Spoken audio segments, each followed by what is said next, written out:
ఇల్లు ఇల్లాలు పిల్లలు లేటెస్ట్ ప్రోమో రివ్యూ అయితే ఇస్తున్నానండి. ఇక వల్లి పొద్దున్నే లేచిన తర్వాత ఇచ్చిన తాళాల గుర్తుని తిప్పుకుంటూ మామయ్య గారు ఇచ్చిన అధికారాన్ని నా తోటికోడలికి చూపించకపోతే ఎలాగా, ఈ రోజు నుంచి వాళ్ళిద్దరికి టార్చర్ ఏంటో ఈ వల్లి ఏంటో చూపించాలి అనేసి ఇక ప్రేమ గదిలోనికి వెళ్ళేసరికి ఇక అక్కడ తను పడుకుని ఉంటుంది. ఓ భర్త ఇంకా మాట్లాడట్లేదేమో, అందుకే ఏడ్చి ఏడ్చి ఇప్పటి వరకు లేవలేదు. చెప్తా, ఇంత కూల్గా పడుకుంటే ఎలా, ఇంత వేడెక్కుంది కదా, కూలింగ్గా ఏదైనా చేయాలి అని చెప్పి చల్లని వాటర్ తెచ్చి మొహం మీద కొడుతుంది. ఒక్కసారిగా ఉలిక్కిపడి లేచిన ప్రేమ అక్కడున్న ఆ వల్లిని చూసి, నీకు బుద్ధుందా లేదా, నీళ్ళు కొడతావేంటి మొహం మీద అంటే, 7 వరకు లేవలేదు, నీకు ఇప్పుడు ఉయ్యట్లో వేసి లాలిపాట పాడాలా ఏంటి అనేసి అంటుంది. అసలు నిన్నెవరు నా గదిలోనికి పర్మిషన్ ఇచ్చారు అనేసరికి, పర్మిషన్ ఎవరు ఇచ్చారా, ఇటు చూసావా ఏముందో, ఈ తాళాలు గుర్తి ఇచ్చింది నిన్నే, మామయ్య గారు ఇంటి అధికారం అంతా కూడా నా చేతుల్లో పెట్టారు, నాకు నచ్చినట్టే నేను చేస్తాను.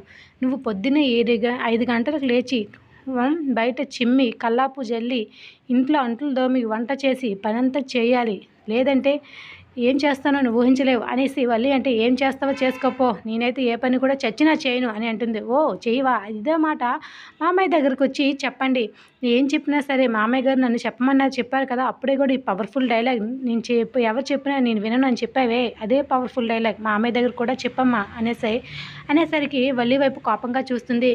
ఇక అయినా కూడా కేర్ చేయకుండా వల్లి బాయ్ చెల్లి అనుకొని అక్కడి నుండి వెళ్ళిపోతుంది. ఇక నర్మదా దగ్గరకు కూడా వెళ్ళి అదే విషయము చెప్తుంది. ఇక వల్లి అయితే ఇద్దరు కూడా చాలా కోపంగా ఉంటారు. ఇక అలా బయటికి వెళ్ళిన తర్వాత నర్మదా, ప్రేమ ఇద్దరు కూడా అలా బయటకు వెళ్తూ ఉంటే ఇది చాలా ఎక్స్ట్రాలు చేస్తుంది. మామయ్య అధికారాన్ని చేజిక్కించుకొని ఇక తనైతే నాటకాలు చేస్తుంది. ఇది వీళ్ళ వెనకాల ఏదో స్టోరీ ఉంది, వీళ్ళు మన దగ్గర ఏదో దాస్తున్నారు, ఎన్నో అబద్ధాలు చెప్పి మోసాలు చేసి బావగారిని వలలో వేసుకుని పెళ్లి చేసుకుంది ఆ వల్లి. వీళ్ళ నాటకం బయట పెట్టాలి, అప్పుడే మామయ్య గారికి మనం ఏంటో తెలియచెప్పాలి అనేసరికి ఇక ఎక్కడి నుండో ముగిసిందో అక్కడి నుండే ప్రారంభిద్దాం అని చెప్పి ఇక ప్రేమ, నర్మదా ఇద్దరు కూడా ఆనందరావు ఉన్న ఇంటిని, వాళ్ళ వ్యాపారాలను అన్నింటిని కూడా తెలుసుకొని ఇక ఒక రోజైతే రామరాజుని తీసుకుని వెళ్ళి ఎదురుగా చూపిస్తూ ఉంటారు. ఏమయ్యా అప్పుడే వ్యాపారం అయిపోయిందా ఏంటి అనేసి ఇక అక్కడ చూసేసరికి ఆనందరావు అక్కడ ఉన్న రామరాజుని చూసి షాక్ అయితే ఇక భాగ్యం కూడా బయటకు వచ్చిన భాగ్యం కూడా అక్కడ ఉన్న రామరాజుతో పాటు అల్లుడు, నర్మదా, ప్రేమ అందరిని చూసి షాక్ అయ్యి అలాగే వాళ్ళ వైపు చూస్తూ ఉండిపోతుంది.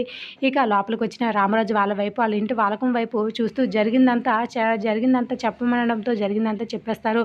నాటకం వల్ల అల్లుతూ ఉంటుంది భాగ్యం అయితే. అయినా కూడా రామరాజు వదలక ఆనందరావు గొంతు పట్టుకోవడంతో బావగారు అని బ్రతిమాలుతూ ఉంటారు. ఇక వల్లి దగ్గరికి వచ్చి ఇక ఇంటికైతే తీసుకుని వస్తూ ఉంటాడు. వల్లి తప్పుడికి స్టైల్గా ఉయ్యాల ఊగుతూ ఉంటుంది. ఉయ్యాల ఊగుతూ ఉన్న వల్లి దగ్గరికి ఇక ఆనందరావు వచ్చి కాలు దగ్గర పడడంతో ఒక్కసారిగా ఉయ్యాల ఆగి షాకింగ్గా చూస్తూ ఉంటుంది. ఎదురుగా వాళ్ళ మామగారు చాలా కోపంగా ఉండడంతో, ఇప్పుడు మాట్లాడు నీ నాటకాలన్నీ, ఇప్పుడు మామయ్య గారండి ఇప్పుడు ఏం చెప్తావో చెప్పు అనేసి నర్మదా అంటుంది. అలాగే కోపంగా చూస్తూ ఉంటుంది. జరిగిందంతా వేదవతి అలాగే చందు, ఇంద్ర అందరూ కూడా అలాగే చూస్తూ ఉంటారు.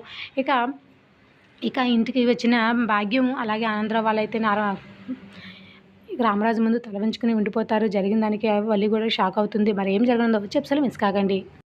ఇప్పుడు వల్లి రామరాజుకి ఏం కట్టు కదా అలానుంది. రామరాజు వల్లి మాటలు నమ్ముతాడా లేదా మీరు కామెంట్ చేయండి. ఈ వీడియో నచ్చినట్టయితే లైక్ చేయండి అండ్ సబ్స్క్రైబ్ ద మరి ఛానల్. Thanks for listening.